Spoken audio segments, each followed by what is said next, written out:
Well, hey there. Hi. It's time for the MMA podcast. I'm Karyn Bryant. What's up, guys? Alan Jouban here. So, lots to talk about. There was the big Bellator fight with Fedor. Is back. Dillon Danis made his debut. Yeah. There's some UFC fight announcements that are pretty cool. One that maybe you almost jumped on. But first and foremost, how was your weekend? Good weekend, Karyn. We some of my students over at 10th Planet Burbank made their amateur Muay Thai debut this weekend. So we went 2-0, baby. 2-0 this weekend. I can't complain. Anytime you get the W, two guys get the W in their opening, their debuts. Right. You know, you never know what kind of emotions. Guys train really well, but the first time they're in the ring, fighting elevated, with all the bright lights, family, friends, you never know like how they're going to perform the first time. Both guys passed the test very well. And you won when you were you said these were amateurs or these were pro fights? These are amateurs, yeah. Did you win always? Like, you were undefeated for a while or no? 12-0? 10-0? 10-0 as an amateur Muay Thai. Yes, those were the days. Those were the days. 10-0. Oh, no, not 10-0. 5-0 amateur MMA. Yeah, I was undefeated as an amateur and everything. And I went to Thailand to fight, and I showed up at the damn stadium, and I didn't have an opponent. And they kept giving me all these little Thai guys, and I was like, man, I can't fight this 125-pound Thai guy because he has like 200 fights, but he's 125 pounds. Right. If I win, it's like I'm the big mean American. If I lose, I can't lose in front of my wife's family. So I declined. So. Yeah, that's what I was going to ask. Was Nicole, you were already with a Thai girl before you went? Yeah, I was with Nicole. My wife is Thai. I brought her there. I had all her Thai family come to watch me fight. I thought I was fighting like a Falang, a foreigner, somebody from Europe. Yeah. And then my guy didn't show up or something, so they kept giving me these Thai guys out of the audience. And I was like, I'm not fighting a 17-year-old Thai kid that's 50 pounds less than me. I'm trying to impress my wife's family. Now I come over like an able. I'm like a mean guy, exactly. Nice. And what if I get my ass whooped by the small guy? Right. They're like, no good. Send him back, Nicole. Bye-bye. Send him back. Cool. I was victorious this weekend. I had my first tennis match of the season. Oh, yeah? Yeah, because, the season started a few... First official match. Yeah, the season started a few weeks ago. Okay. But I've been busy. I'm out of town. I haven't been able to play it. So, so I got to play the other day. And I was victorious. I won the first set, and then the second set, I sort of had a mental lapse. So she figured a couple of things out. So she made some adjustments. So she won the second set, but then I won. We do a tiebreaker. So then I won there. So I got the victory, and it wasn't my best playing. No. But I got the job done, and I got the win, right? So an ugly win counts as a win. It doesn't matter, right? It can't always be pretty. But it goes up in the W column, right? So that's good. So I'm happy about that. Game of experience underneath your belt now. Exactly, but it's funny because I hadn't played, obviously I play at practice and stuff, but even with the fighting, it is different when it's game time. Yeah. And even though I don't get nervous really because I'm a performer, it's different still. And I'm still thinking about a lot, like what mistakes make sure you don't do and do this and follow through. So it is a whole different thing, to be in that game experience. Even if it's just something like a tennis league, walking into a fight, it is a whole different mindset. Putting in the reps mentally and physically, muscle memory, that way you know how to do it, but then performing that when the bright lights are on, when whatever you're doing. Right. Yeah, well, it is totally different, too, because at least in fighting, you guys know who your opponent is. It's not like I'm out here scouting this lady from the other team. In a way, you have no idea what's going to show up. And it is kind of funny because tennis is one of those sports that is deceptive, right? Like in fighting, you can see a guy, you can tell who looks to be in shape and who's not. And plus or minus, sometimes some people look doughy, but they actually have a great gas tank or something like that. And not so much in tennis? Well, no, that's what I'm saying. In tennis, you could be playing somebody who you at first think, they're kind of overweight and this and that, and then you find out that they've got this perfect shot. Overhand, exactly, and they know they actually know how to effectively play for their body type. So you're over there I'm so fit and in shape, and then all of a sudden you're like, holy crap. I'm not winning now. It's a weird thing. My tennis knowledge is limited. Yeah. But if I'm on the court and Serena Williams walks in, I'm like, this chick. I just tap right there. This shit's gonna rip some shots on me right now. Totally. Yeah. So that was good. Have you seen, and I promise folks, no spoilers, have you seen The Avengers? I didn't see it. I saw you guys went, you guys seem to be the opening. You guys are kind of setting it for me. You guys went and saw... Did you guys go see opening weekend Black Panther as well? Probably, yeah. You did, because you saw it before me, and then I went a couple days later. Yeah. You guys already saw The Avengers. Well, we did. Yeah, so when we went to see Black Panther, I think we went without the kid at first, right? And then, because we because just in case. Yeah, we'll play hooky on a Friday. You guys let me know that it was cool to bring my son. Right, yeah. So we went... I think we played hooky for Black Panther, and then she was bummed. So then Wade took her again, right? I think he took her again. I've only seen Black Panther once. But so when Avengers was coming out, I said, "Hey kid, is this one that you want to see?" And she said, "Yeah." So I said, "Okay, we won't go see it without you." So we went last night, and it is kind of a long movie. So that was one thing we were like, "Oh, we can go up until as late as 7 o'clock because they were sold out." And then Wade was like, "Oh yeah, it's a long movie." He's like, "You're going right to bed when you get home." 2 hours and 40 minutes. Yeah. It's a bit of a long movie, but it's entertaining. And like I said, no spoilers here, but it is sort of cool to see.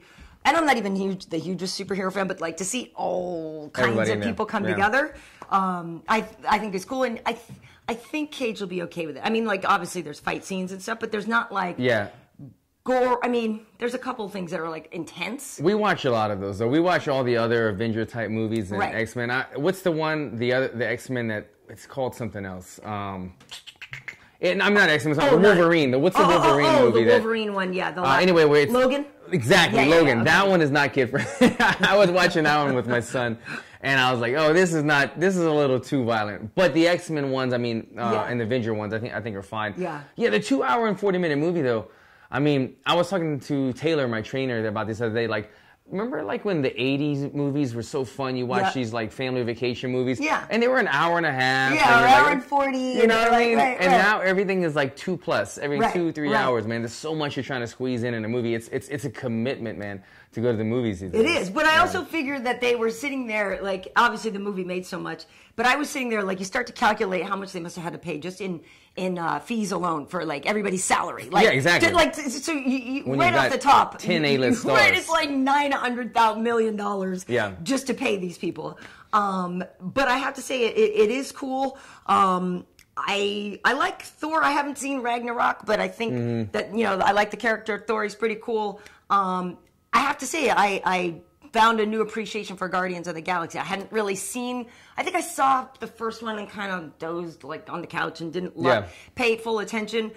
To me, that was kind of the surprise of this film. Was like, oh, maybe I should go back and look at those. They had those the look entire, pretty cool. So the entire Guardians crew? of the Galaxy are part of it too, and there's like like Thor is in it, and even like the tree guy or whatever. Yeah, Groot, and what was Baby Groot? Yeah, but now he's grown a little bit. I mean, but like I'm saying, I'm not that familiar with the Guardians of the Galaxy. Yeah. But I will go back and look at those now because I thought those people came off pretty cool and entertaining in the movie. I like Guardians of the Galaxy. Yeah.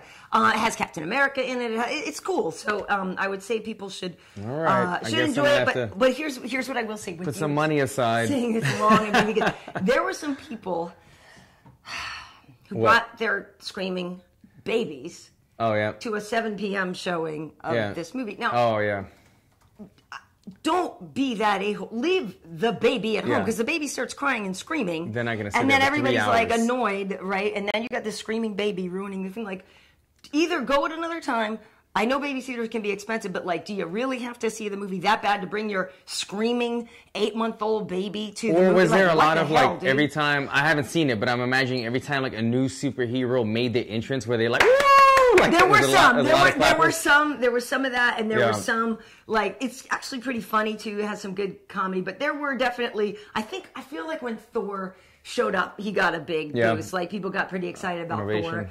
It's cool. It's cool. I enjoyed it. Like, it's and it is nice to see like Black Panther again already. You know what I mean? Like, when he came in, I will say 3 of us were like we got all excited when Black Panther came out. Like, he's cool. I would say, I think out of the whole thing, Thor and Black Panther are probably my 2 favorites out of it. But I liked what's his face, Chris Pratt. No, from Guardians. From Guardians. He's good too. He's good. It's entertaining. Yeah, get like good comedy. It's good. It's entertaining. Yeah. And I was amazed that we were able to avoid the spoilers. I know a lot of people love to give out spoilers or whatever, so I didn't particularly look for stuff. I keep seeing memes on social media that are referring to something, but it's going over my head right now. But I think after you kind of pumping it up, I'll go see it. You should see it. You should see it. We'll see what happens. All right, so Saturday night, though. Yeah. The last Emperor made his return. What did you think was going to happen versus what did happen? This one was such a toss-up because I think everybody was thinking, what fighters are we going to get? Right. What guys are going to show up to the cage? Frank Mir, if we did our homework correctly, has not fought since he fought in Australia. 16, Brisbane, Australia, the same card I fought on, he knocked out, Mark Hunt knocked him out. So he came off of a knockout loss 3 years ago something two around. years. 16. 2 years ago.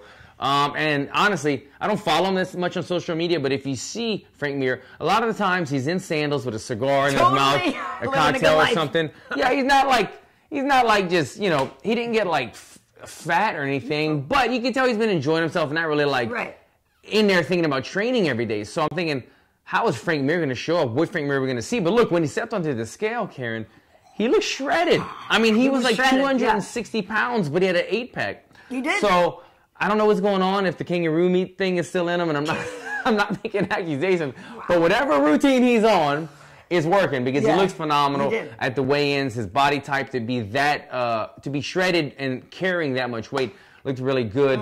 And Fedor, on the other hand, looked very doughy. Fedor looked like Fedor, though. But like Fedor, anybody actually looked a bigger Fedor.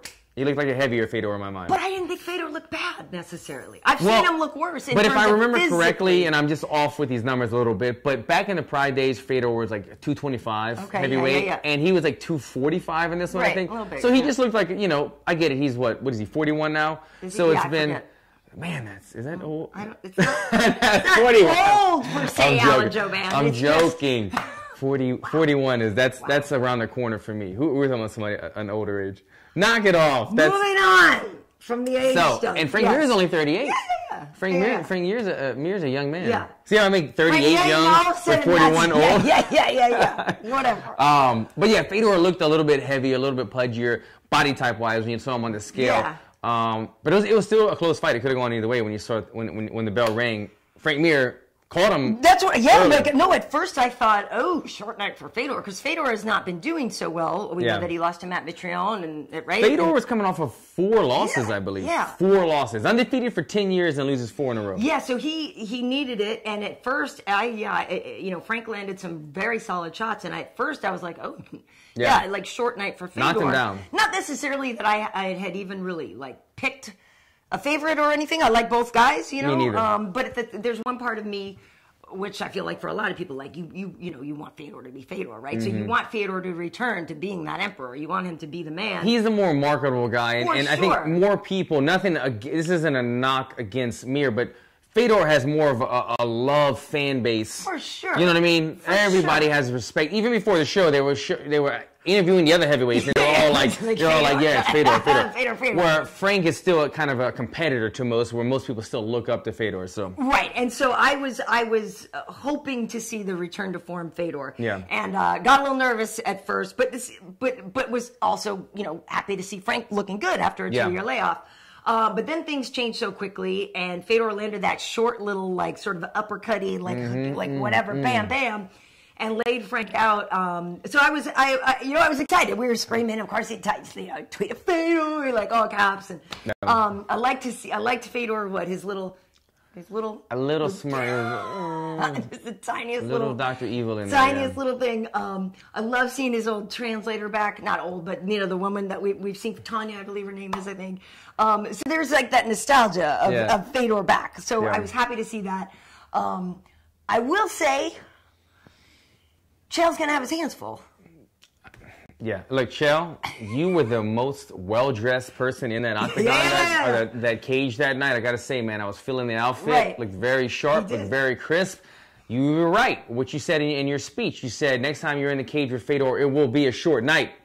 And I believe that, Chael. But the problem is, it's not looking good for you, my friend. Love watching Chael. He knows how to sell the fights. Not a good matchup. He's not taking Fedor down. You saw what happened when the 260-pound Frank Mir, black belt, tried to take Fedor down, and he got judo swept with that beautiful. I wish I knew how to say it. I'm just gonna make up some shit with that oshigami, but it's probably something like that. Origami. Yeah, if you guys with that origami, exactly. That origami. That origami. See, I know my martial arts. But I don't think it's happening. I don't think Chael's wrestling is going to be enough. Size-wise, it's not going to be enough. And Fedor is still a very quick man, man. So I think Chael's got his hands full. With that said, Scott Coker has got to be in heaven right now thinking about this matchup. He's got Fedor, as we just talked about. We pumped him up. He's the last emperor. He's the guy that people will always tune in to watch fight. And now he's got the number one, the original, the OG in fight promoting, Chael Sonnen, promoting this fight. This is only the semifinals, but this is going to be, I think, one of the most watched fights that they have. regardless of who's in the finals, having Chael and Fedor to me is almost the finals when in terms of putting butts in the seats. For sure. Because on the other side of the bracket, we have Mitrione, and then we have King Mo and Ryan Bader. They still have to fight, right? Those are probably going to be one of the, in my mind, the tournament winners, or that side of the bracket. But those guys don't put butts in the seats like the Chael and the Fedors on the other side of the bracket. Right, because we know Mitrione actually already beat Fedor, right? Before the tournament started, Mitrione knocked out Fedor. Yeah, and the issue that I have with Chael and with Ryan even, and Mo to some degree, not quite as much. Mo seems like a little bit of a bigger dude. But, you know, you have a couple of guys who were middleweights or light heavyweights coming up to these big dudes. Yeah. And even though I do think Ryan will beat Mo, I do actually think Ryan would beat Mo. That's a tough one. It's tough. I'm going to agree with you on that one. I think he's a well-polished overall. Yeah, I feel like it's going to be Mitrione Bader. And then that's tough because Ryan's going to give up a huge size difference to Matt. Difference, but he's got he's very good. Mitrione's weakness is on the grappling department. Right.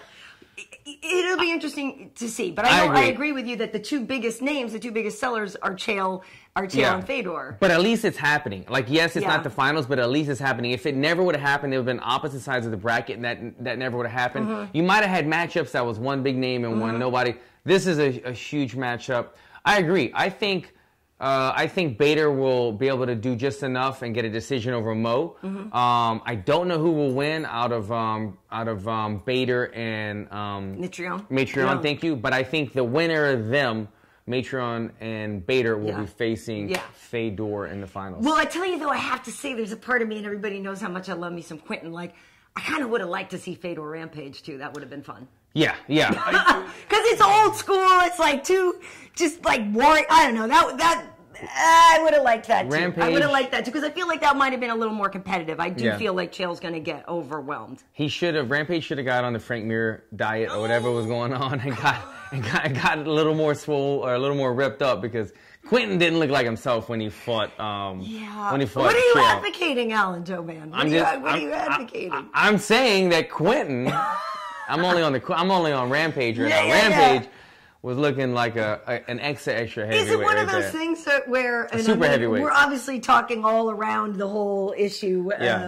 Is it one of those things where do you feel like on purpose the organization doesn't test so that they get more exciting fights, or do you know what I mean? Like, because obviously it's a decision to not engage with USADA. Well, it's a decision, but also let's think about this. It's also a financial obligation. True, that's a lot of money, right? I think the UFC, it's a couple million. I know. I feel like they said something like every time they test you guys, it's like 40 grand. Like I feel like I heard some very high number. I'm thinking of a number between like 3 and 8 million that was put towards. Maybe that's for a time span. Maybe that's for like a couple years of testing. But they put millions of dollars into the USADA testing. Right. And it costs a lot of money. You're paying a lot of employees full-time salaries year-round in different countries around the world to test over 500 fighters. So for Bellator to have that obligation, I don't know if they. I mean, you look, they're run by a huge organization. They could put up the money, but I don't think it makes perfect business sense. But yes, to go to if we want to talk about that topic, if Bellator started testing as extensively their fighters as the UFC does, you're going to see a lot less fights, a lot less super fights. And look, Bellator needs every single super fight they can have because they're limited. They don't have the roster that the UFC has. They don't have the big names. They have a couple guys now and then, and a lot of these guys are on the end of their career. So they're coming back, and they probably need all that they can to help them out. So I'm not mad at it, I guess. I'm not in Bellator, so I can't be too mad at it. I'm not fighting the guys, but I enjoy watching these matchups for sure. Well, I guess that's it too, and I'd be curious if any fans have chimed in here because, in a way, right? It's a problem when you're not using and your opponent is, right? And you know in your organization nobody's supposed to be, and maybe somebody got away with it, right? But is it sort of a victimless crime if everybody's quote unquote allowed, or it's not? Because it's not. If they're not testing, then why aren't you doing it? In a way, exactly right. So, but I guess my issue is, Like, for example, Gegard, right? He's fighting in a couple of weeks. Gegard has always been clean. I believe him. I feel like, I trust that that's always been the case.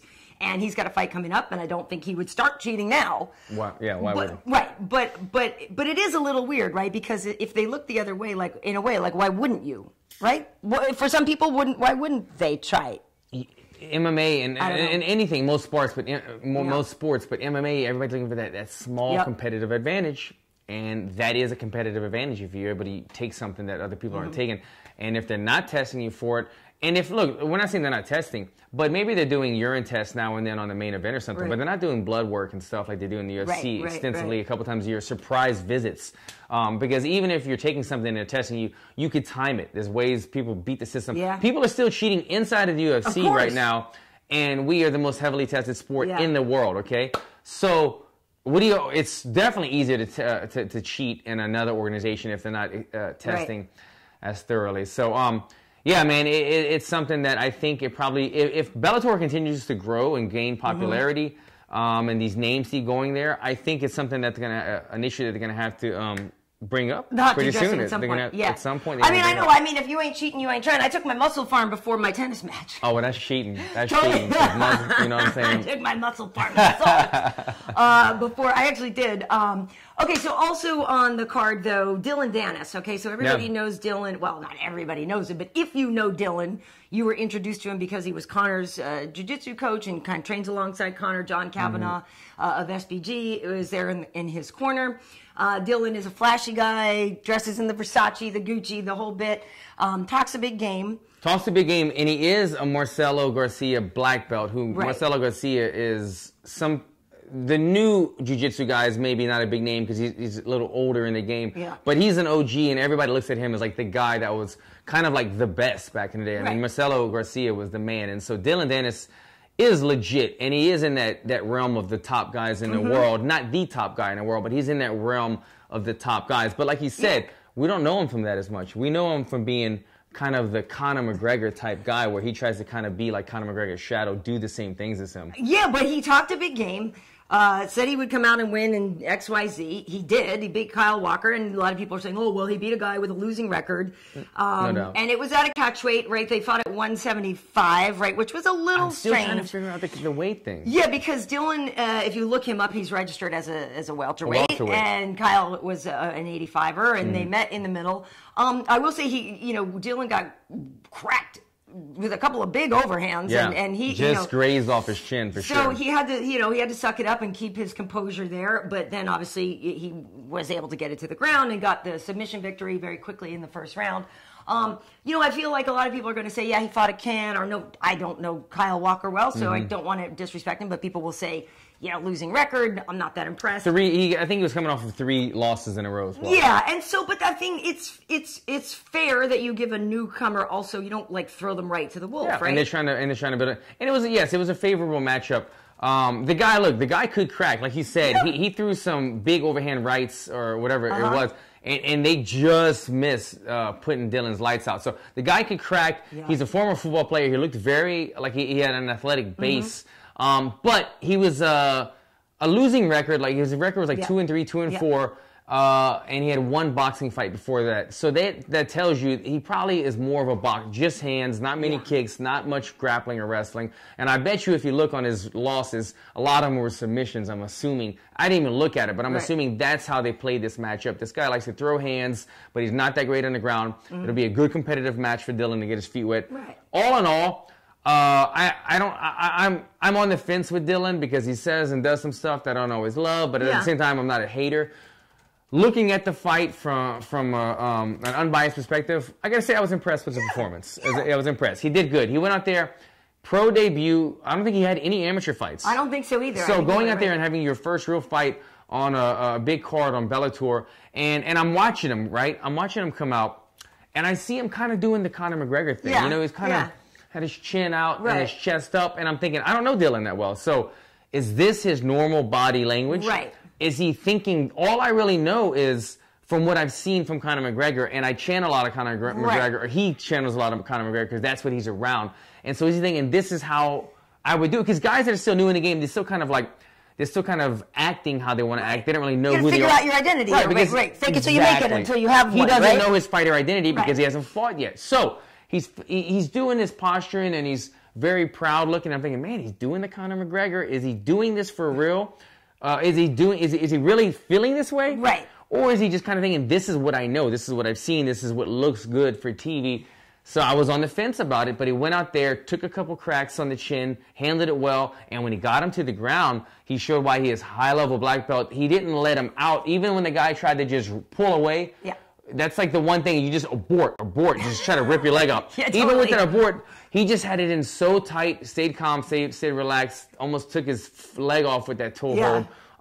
He looked very impressive. And then he was pretty humble with the victory. He went and helped the guy up. So all in all, I applaud his fight. It was pretty good. I'd like to see him against some stiffer competition, though, for sure. Yeah, no, I liked him, too, and I agree with everything you say about who he is identifiable as, because I didn't really watch a lot of his pre-fight interviews and stuff. I know he was saying, I did all the press, and I built the show on my back.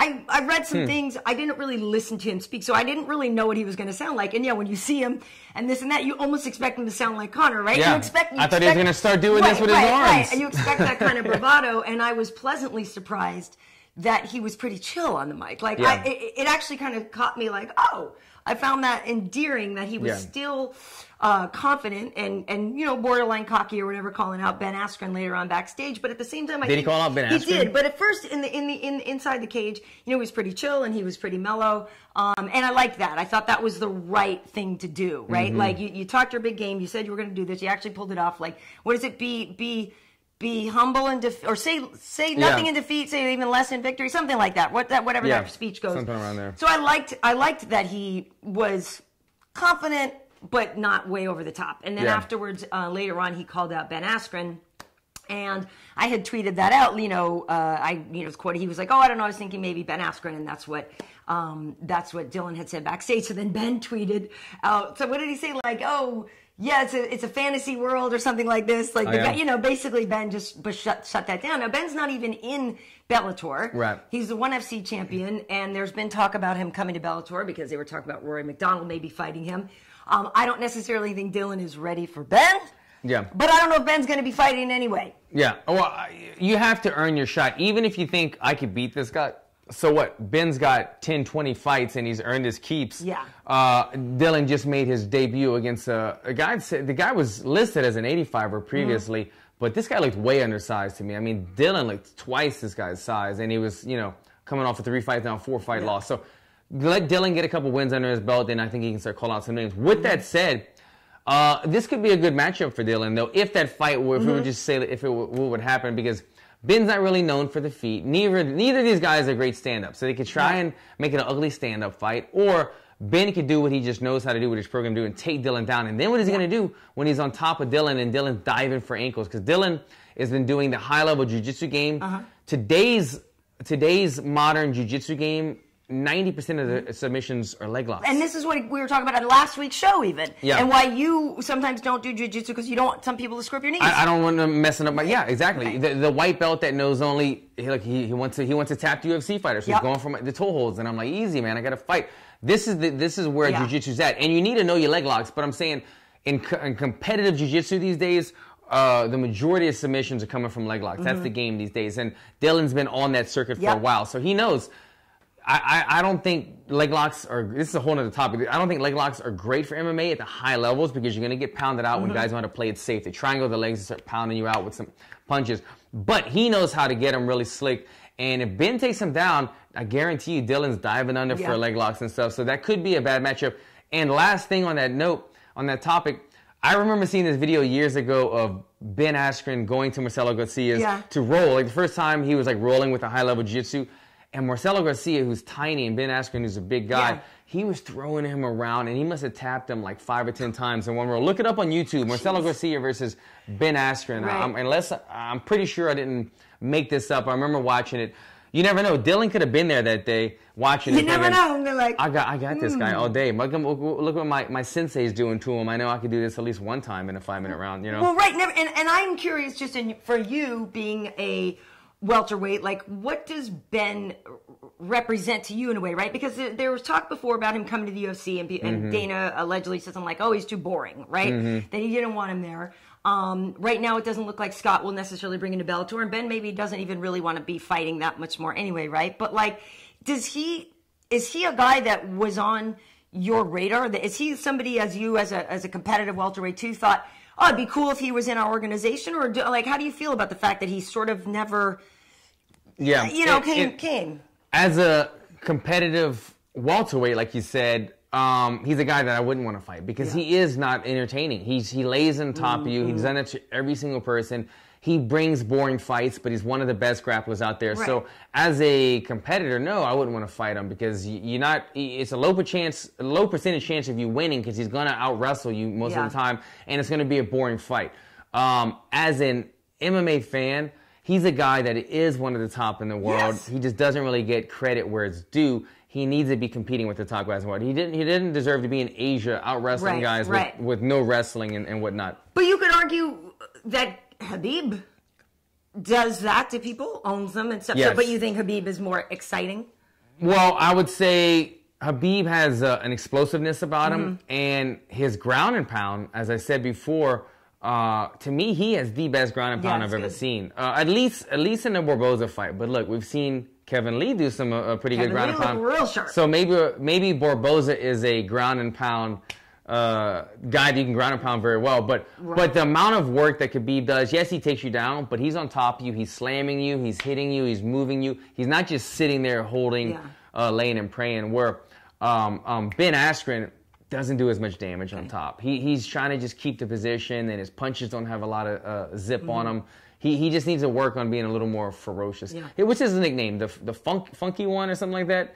Funky Ben Askren. It's something like that. Funky Ben Askren. Because that's his style. His style is very funky. And he has a kind of a funky feel when he's on top as well. He's got a good fro, though. Got a nice fro. Funky fro, for sure. All right, well, that's it from the Bellator stuff. Is there anything we want to ask or answer before we... There's a user by the name Well. What's up, Well? Doesn't believe this is live. Well. What up, Well? Wow. That's a little Guns N' Roses. That's a little... I've been listening. I got a Patience on Pandora. Patience Radio. Wow. Just prove that wrong. Little patience. What else can we prove wrong? Yeah. RJ Abad, I apologize if I said that wrong. He's hoping for a shout out. RJ! What's up, RJ? Thank you for supporting my man. Thanks for reporting to do. Thanks for blowing off work or school or whatever it is. Thank you for doing that right now. Well, I just didn't know if there was any questions here.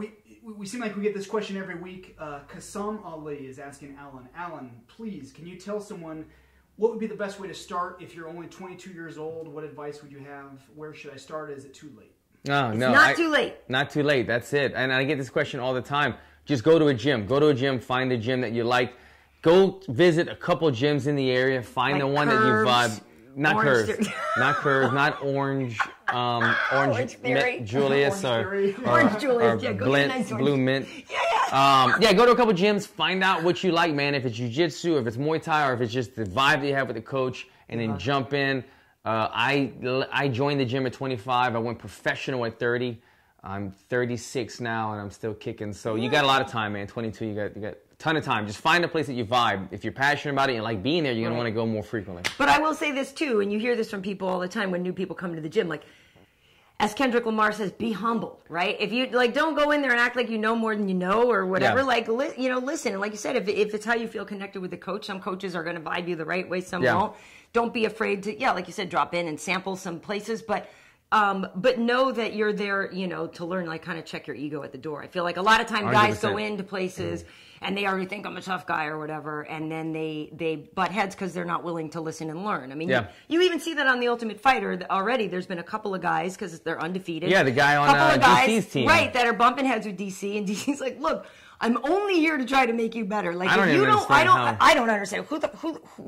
Who is not listening to DC and Kane and the AKA coaches? Like, what? Yeah, well, I don't understand that either. I mean, if you're going someplace, if you're doing baked cookies and they have your master chef showing you something, listen if they know more than you. But yeah, when you're on the mat with these type of wrestlers and world champions and their heavyweights, it's not like you're gonna beat them up or anything. listen to the man. But yeah, go into the gym, man. And if it's jiu-jitsu, don't be afraid to tap and then ask a question. Yo, what did you get me with? How'd you do that? And then you learn, and you get a little bit better every single day. And after a month or two at the gym, it gets so much better because then you start tapping guys out. Then you start landing more punches. It gets better as you go. Cool. And someone's getting a little more specific here. You can't really give life advice out. Someone has severe, he had a full leg fracture, 2 intermedullary rods like Anderson Silva. Oh no. Are you working on your acting skills? I know. You're like, let me try that again. He's wondering, is it possible to still compete in professional MMA, or would his leg always be a target? Would you get cleared, though? I mean, that's the other thing, is you got to get cleared by the commission, and depending on what's going on in your body, they might say no. Yeah, you got to get cleared, and you know your body best. I mean, if you don't feel like you have that explosion anymore, then you got to know. But when it comes to injuries, look, I'm the guy. 3 knee surgeries, broke my foot 3 times, hand surgery, elbow surgery, the whole left side of my body, broke both my shoulders. I've done it all, and I still got it. So as long as if you get the surgery done, my advice is go to a doctor and say, look, I'm an athlete, I'm a competitor. You want a doctor who knows how to work with athletes because they do things differently. Right. When I got my hand fixed, a normal doctor might have only done 1 or 2 plates or this, that. He knew that I was competing. He put 2 titanium plates, 16 screws. He said, this is going to keep it solid. And they know how to do it quickly and efficiently, and they know how to get you the PT, the training after, get you back to where you need to be. So just make sure if you're injured, you go to the right doctor who sees athletes on a high level, and you get the right type of training to get you healed up. But other than that, you got to know your body, and you got to let the commission pass you. Was it extra for the adamantium? What is adamantium? Isn't that what Wolverine has in his hand? Oh, yes. It costs a little bit extra, but it's well worth the money. Could you imagine? And they can't test for that shit. That's the best part of it. Y'all been watching too many Avengers. I know. Like, well, I like Wolverine. Wolverine's pretty cool. Speaking of training, somebody went back. Oh, hey. Yeah, hey. Speaking of Wolverine. Wolverine. Yeah. Back at Blackouts today, by the way. Speaking of injuries as well, so I'm cleared to go back and train, but I have 2 more weeks before I could kick pads again, so I'm back at wrestling, as you saw there with Kenny Johnson. Good session. Nothing grinds you down more than wrestling with the big guys. Which leads to, so we found out that Gunnar Nelson, unfortunately, had to have knee surgery and was out of his fight with Neil Magny. And that's a fight, that's on the co-main for Darren Till and Wonder Boy. And I know that's a lot of people would be like, Jouban, fight Magny, but you're just not ready yet, right? Not ready. I did call, as soon as I saw it, I was on my way to go do sprints this last Saturday. I texted my manager right away, and I was like question marks, what do you think? And he didn't get back to me right away, but I was doing my sprints as if I was fighting a 5-round fight, even though it was the first time I ran on my foot in 2 months. So my foot's sore today. All in all, it's too soon. And it's just, like I said in my last fight, I want to go someplace tropical or sunny and a close by. I don't think that Manchester counts. I don't want to go Liverpool in 3 weeks with a broken foot would be a good matchup. But I would love that later on in the year. If I can get a fight in Vegas, get that W, and then fight in New York, Madison Square Garden, that's my goal this year. Magny would be a great target. But I think on that topic, I think they pulled the card. They pulled the fight. I think Magny is not getting a replacement. From what I've seen, and they just bumped somebody else up the co-main event. But, man, now that you mention it, that would have been a spectacular welterweight type of co-main event, man. I know. Because also now, because the other day we also lost Usman Ponzinibbio. Ponzinibbio got hurt, so we got Usman Maia, which is interesting because Kamaru had been calling out Damian forever. And you were the one, you were like, Usman, it's too soon. I know, man, be careful. I mean, Kamaru was fantastic. Damian is fantastic. Like, that is going to be a wrestler's delight. I mean, like, it's going to actually be kind of great to see. And oddly enough, and guys, let me know who you think is going to win that fight, because, my first thought process was, the Brazilian. Damian Maia is not going to be able to take down Usman, okay? And Usman's going to beat him up. As Kobe did to Damian, Usman will do a lot greater, a lot worse, and he won't hit Usman as much. But then when this fight was announced, everybody was saying, Usman's getting choked out. Right. I was very surprised to see the majority of people thinking that Usman was going to get shown But this is why. The door. Because here's the thing. The whole time Kamaru was calling out Damian, and I think Kamaru was fantastic. Yeah. The whole time Kamaru was calling out Damian, it's because he says, I'm the best grappler in the division, right? Right. So now that you've said that, you kind of have to go grapple Damian, right? Like, so that's the whole thing. It'd be one thing to say, I'm a badass and I can beat Damian Maia. Yeah. But if I'm saying I'm a badass and I can beat Damian Maia at what he's good at, and then you go to the fight and you never go to the ground with him, like, people are going to... Do you know what I'm saying? Like, you kind of have to go engage with Damian now because you asked for it and you said you were better at it. So now if you actually go in there and fight him and only try to keep it standing... Mm-hmm. You could get the win, but you see what I'm saying? If you said... I'm this, and then you didn't play that role, you kind of got to do it. The key word there being, he said, I'm the best grappler. He's not going to want to play jiu-jitsu with them, but he does feel that if Damian tries to take him down, that he'll be able to just shrug him off pretty easily. But it makes for an interesting matchup. But I would have thought right away that people would have said, oh, Damian couldn't take down Willie. Damian couldn't take down Kobe, and he's not taking down Usman. But a lot of people, the majority of people, were saying, "Oh, he's choking his ass out." So it'll be interesting to see. It will actually be very interesting. It will be interesting. And then the other fight that was announced today, Israel Adesanya versus Brad Tavares. Now, both these guys just fought. We were all together. Same card, right? In Arizona, and Brad got a nice victory and came in and actually called out Bisping. Came into our production office and everything, called out Bisping. That's not happening, obviously. Adesanya got the win over... he got over... Italian. I know. Marvin Vittori. So it'll be interesting. You know, Brad's a big, strong guy. Yeah. And Israel... And he can strike, too. It's not like who's the striker, who's the grappler. He's a well-rounded, striking mixed martial artist. Exactly. And Israel is very, very gifted. But if Brad puts it on him, like, he could work... You know, he could make Israel work a lot harder than other people have made Israel work so far. It'll be interesting because Brad does one thing very well. He does a lot of things very well. But one thing that he does do very well on the feet, he explodes forward with his strikes. He's got a very good... to cover his ground very well with like a big overhand. And Israel, you saw in his last fight, he was doing the matrix, kind of slipping out of range. Yeah. I wonder if this will be kind of an issue where Israel tries to do a lot of these lean backs and Brad Tavares is covering ground and starts landing stuff. And that's when you can put him on the cage and stuff after that. But I like this matchup. I do too. Third fight in the UFC, and now he's already... A main event. And Brad's been asking for a main event. Brad's won 4 in a row. He's currently ranked number 10 at middleweight. Trained by our buddy Ray Cepho, who I just adore. So I love that. That's for the Tough Finale, July 6th, and that's maybe a card you could get on. Maybe. I'm trying to get on the 7th, but you know what? I'm not mad at the 6th. I fought on the day before card like this a couple years ago against Bilal when I broke my hand. Yeah. So it's a fun card because everybody's in town, international. I'll be there working it. It'll be fun. And you got a better chance of getting a bonus when you're on these Ultimate Fighter cards because when you're on the biggest pay-per-view and you got 4 champions fighting. Yeah, good luck. You know they're giving those champions the bonuses. They're the ones that are getting the big bucks. Yeah. So that's cool. So in other news, just something to look forward to or look at. The other day we went and saw our buddy Nick Hein, who was on the UFC 224 card. I watched that interview. I like him. You know what? He's a good interviewer or interviewee. He knows how to speak on the mic. He has speaks well. Got personality. Funny. Makes light of himself. Yeah, I like for him. Sure. You know, he's a good guy. So it's funny because he's been injured, and so people haven't seen him in a little while. So if you're a Nick Hein fan, you should definitely check out the interview because you also see him training with Antoni Hardonk. But if you are kind of a newer fan to MMA, Nick is a real cool guy. Like we said, he's a German fighter, and he's a lightweight. He's just somebody cool to get to know because he's good. You know, he's won his last 3 fights. It's just that they've been spaced out. Yeah. And he's in a tough division. But Nick is formerly a judoka, and he's a good dude, got a good skill set. And so it was nice to catch up with him. So people should definitely check that out. Yeah, like I said, I was in the car and it came up on my YouTube or something. Yeah.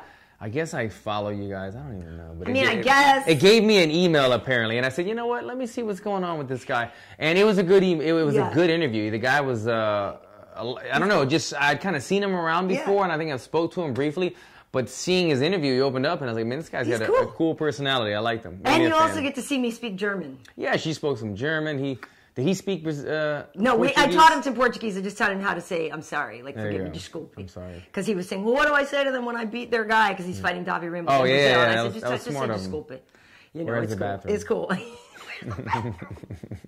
Ponche Fico Pañero. Where is the restroom? Oh, she knows it, of course. Yeah, you got to know where the bathroom. You know how to ask for the bathroom. Always got to know that in the country. Okay, so cool. So that's it. What, do we have a question here? Or yeah, we're ready to rock it. So, cool. So you've been training out at Muscle Farm, and you're back at Black House, and you're doing 10th Planet.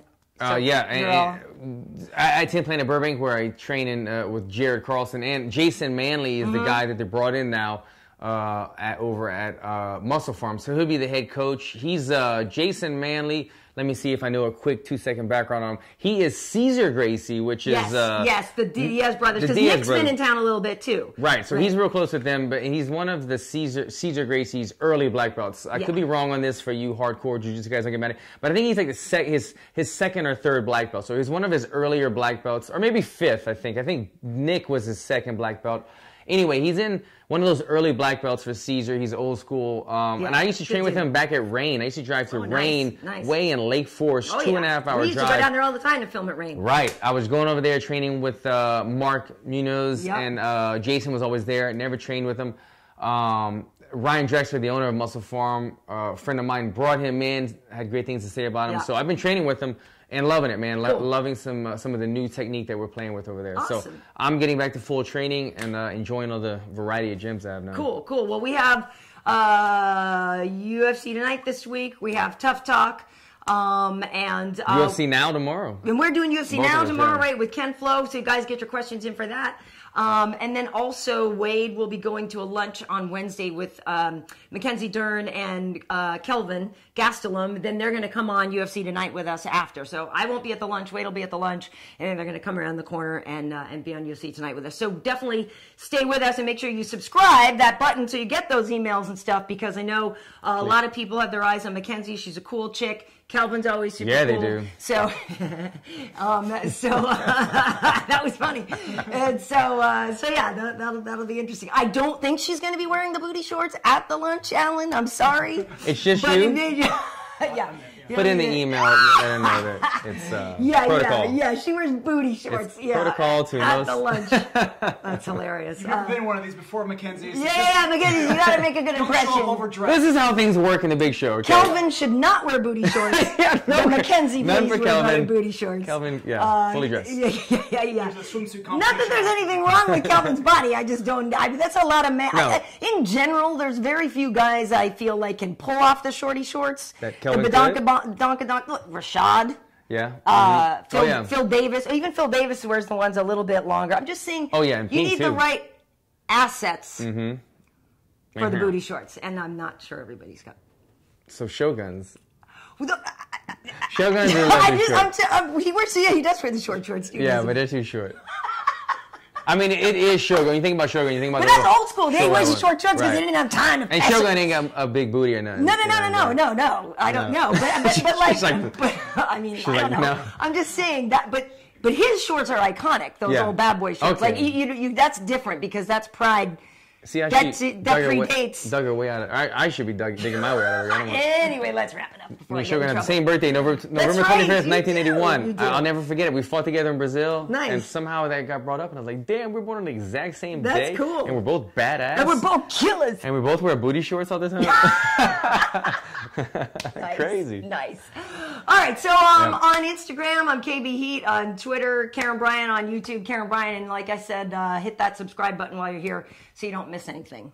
All that good stuff. Alan Jouban across the board on social media, and subscribe to my YouTube channel as well. YouTube.com/Alan Jouban, something like that. Cool. You'll find it. Google me. Go see the Avengers. Google me, bro. Just Google me, man. You'll see. You'll see. See ya. They'll find me. Peace out, guys.